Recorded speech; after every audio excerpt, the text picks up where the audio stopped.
接租啦，喲，係指啲大齡剩女咧，唔結婚啊咁啦，就會俾啲隔離鄰舍啊或者屋企人咧就話佢仲唔嫁啦，翻嚟攝租啦。咁同籮底橙啊、賣剩蔗啊，邊個程度深啲啊？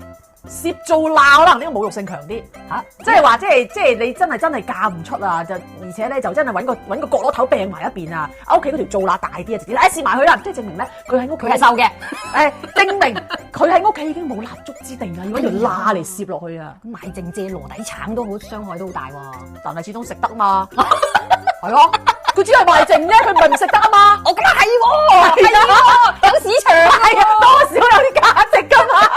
爛壇。